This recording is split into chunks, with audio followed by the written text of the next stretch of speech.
Sean todos bienvenidos y bienvenidas a este segundo parcial de la asignatura del español de octavo grado. Soy el profesor Héctor Orlando Vázquez Funes y estaremos facilitando lo que es el tema 1 de este segundo parcial. El tema es rapidez y corrección en la lectura. Signos de puntuación y estaremos viendo lo que es comillas y paréntesis. Tenemos las indicaciones de este folleto, que es la misma que todos van a llevar. Lea las indicaciones, lea detenidamente el contenido de la lección, copie en forma ordenada los siguientes ejemplos presentados, desarrolle en su cuaderno los ejercicios que se le asigna para afianzar cada tema. Al finalizar sus actividades, envíe a su docente para revisión y luego una posible corrección.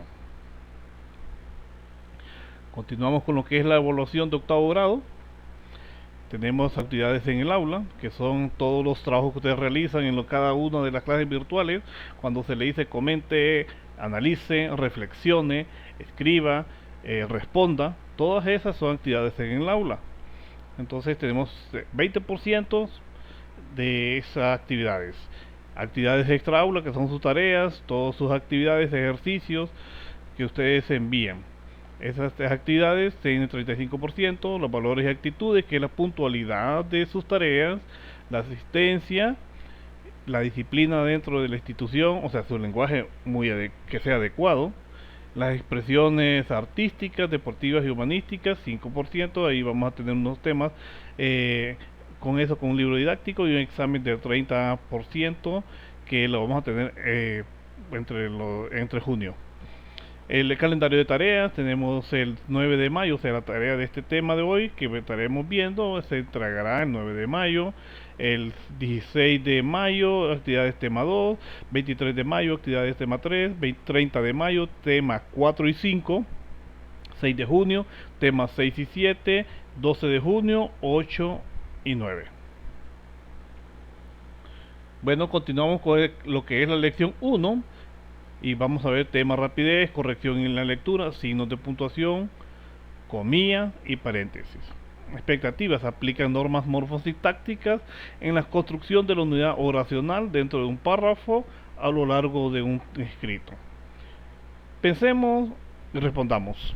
Tomando el tiempo, cuente cuántas palabras puede leer en un minuto. Aprendamos más. Lea el siguiente contenido. La velocidad lectora se refiere a la cantidad de palabras que una persona consigue leer por minuto durante una lectura natural, es decir, en silencio y con la intención de comprender el contenido de un texto. A continuación se presenta una escala de desempeño del lector. Menos de 200 palabras, muy baja. De 200 a 250, baja. De 250 a 300 es algo normal. De 300 a 350 estamos hablando de una lectura muy comprensiva, muy buena.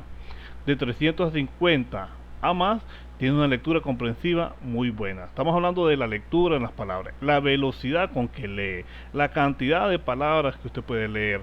Si lee 350 y comprende el contenido de ese texto con esas 350 palabras, usted tiene una buena o muy buena comprensión.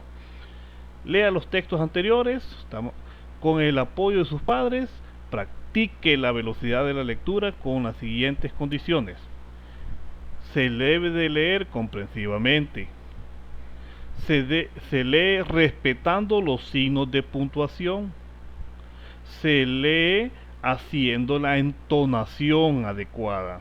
O sea, esos tonos que subimos, que bajamos de acuerdo a como adecuadamente usamos en la lectura de un texto. Caracterizando los personajes también. Recuerdo que las estrategias de la lectura rápida y de lectura atenta nos llevan a un punto importante de la lectura, que choca con la idea preestablecida que afirma que siempre leemos palabra por palabra la totalidad del texto. La verdad es que muy pocas veces leemos absolutamente todas las palabras de un texto. De hecho, no basta con leer algunas palabras o fragmentos para poder entender mucha información. Repito, de hecho, no basta con leer algunas palabras o fragmentos para poder entender mucha información. Leamos el siguiente texto. Los vicios del lenguaje son aquellas formas de construcción o empleo de vocabulario inadecuado que pueden dificultar la interpretación correcta de un mensaje. Los vicios del lenguaje involucran tanto la dicción como el vocabulario, pues comprenden todos los factores que alteran el flujo normal de una comunicación.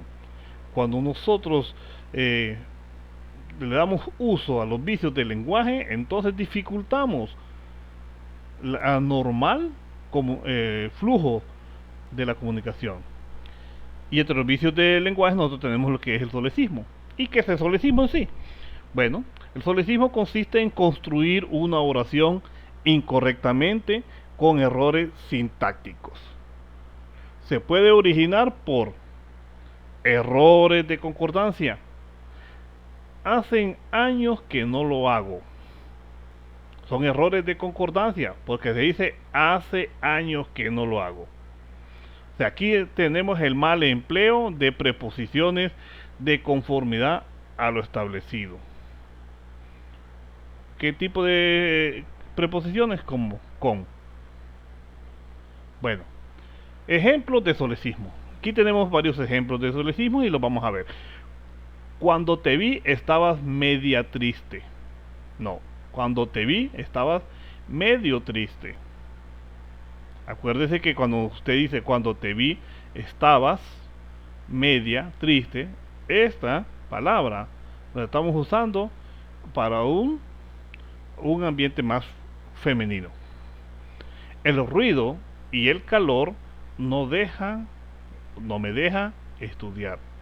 El ruido y el calor no me dejan estudiar. Han llegado mucha gente. A veces usamos ese tipo de expresión y eso le llamamos solecismo. Han llegado mucha gente. No, ha llegado mucha gente. Uno de los que jugaba en el equipo se lesionó. No, uno de los que jugaban, usamos un verbo que en tiempo pasado.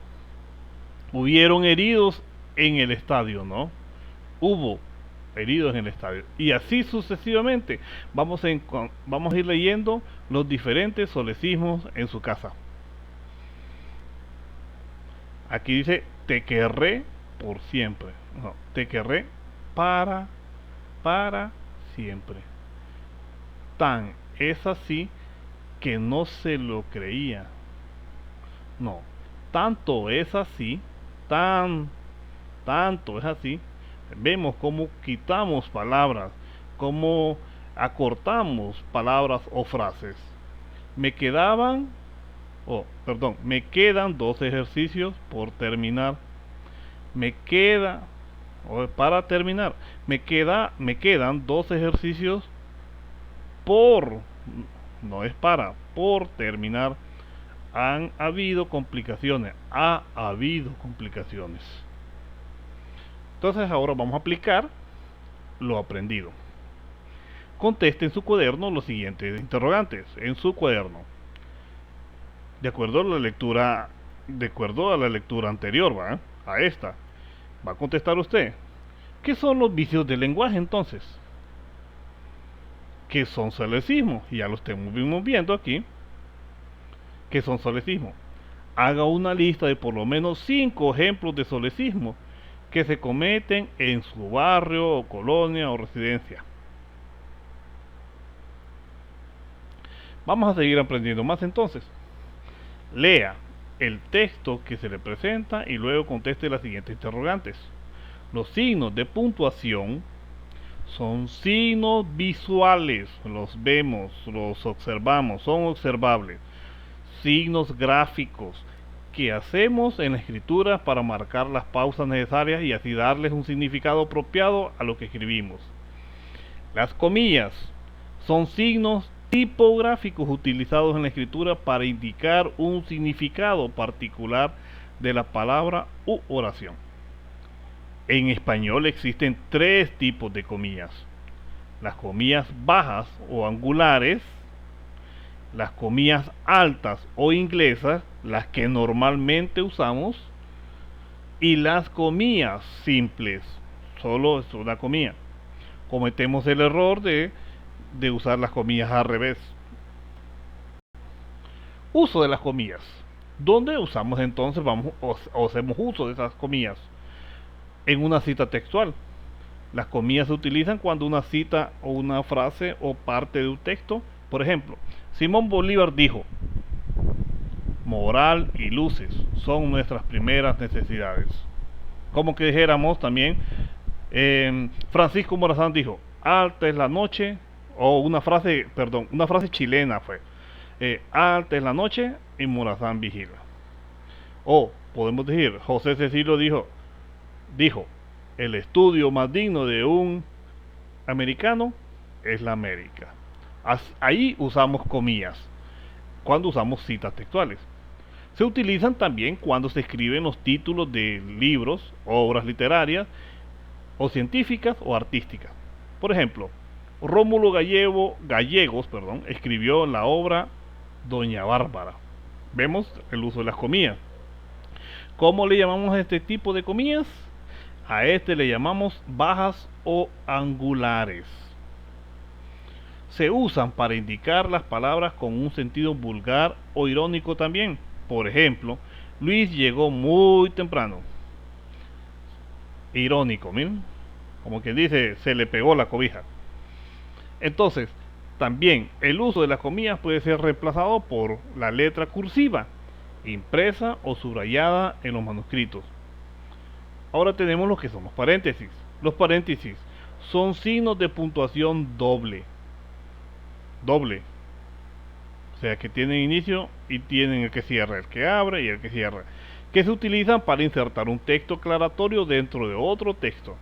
Existen tres tipos de paréntesis: los paréntesis propiamente dichos, los que normalmente usamos o conocemos; los corchetes, que son de forma lineal o cuadrada; y las famosas llaves, también son parte de los paréntesis.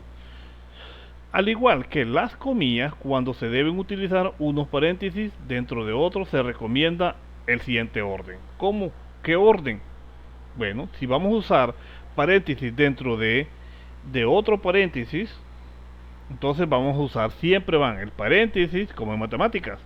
Miren, paréntesis, viene ahora los corchetes, y por último tenemos las llaves. Vamos a ver entonces el uso del paréntesis en el español.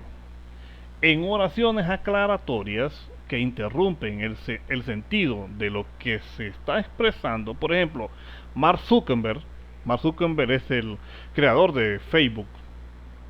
Entonces Mark Zuckerberg, ahí que interrumpimos el sentido de lo que estamos presentando o expresando.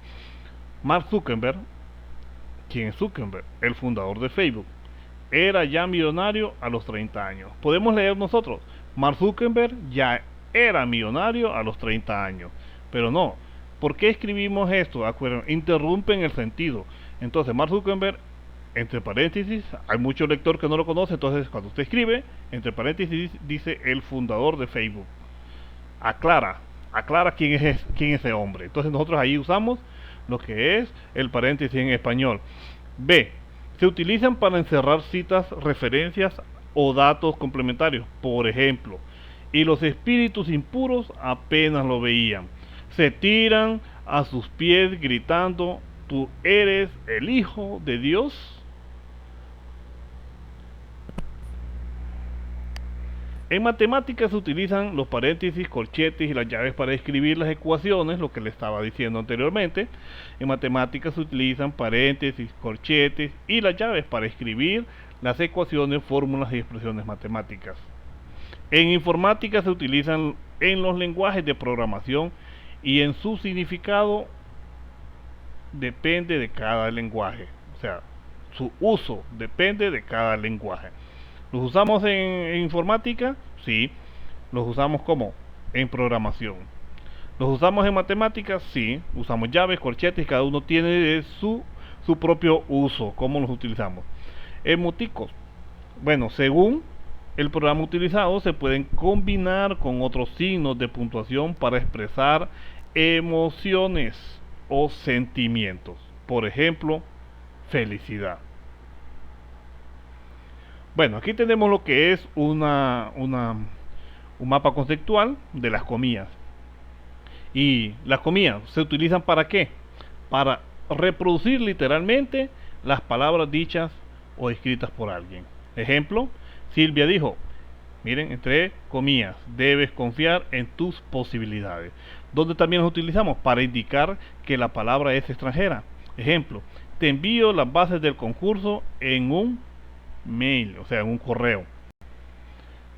Si utilizamos para qué las comillas, bueno, cuando la palabra se emplea con tono irónico. Ejemplo, vas elegantísimo con ese paraguas roto. Lo utilizamos también otro punto aquí para nombrar títulos de trabajos, poemas, obras de arte, entre otros. Ejemplo, el poema Castilla nos enseña el valor del respeto a los débiles.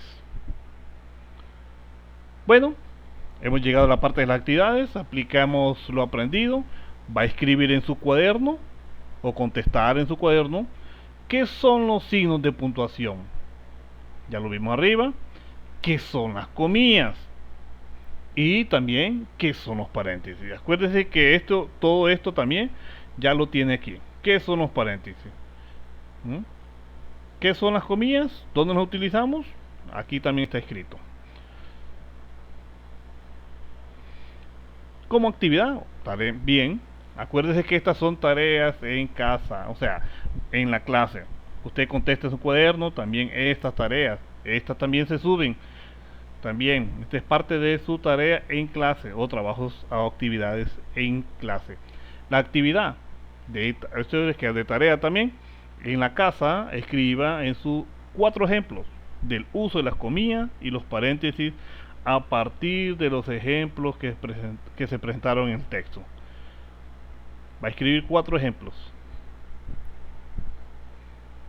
Bueno, hemos llegado al final de esta clase. Recuerde usar tapaboca, gel y lavarse las manos y distanciamiento adecuado. Muchas gracias, les vemos en la próxima y les deseamos muchos éxitos. Cuídense.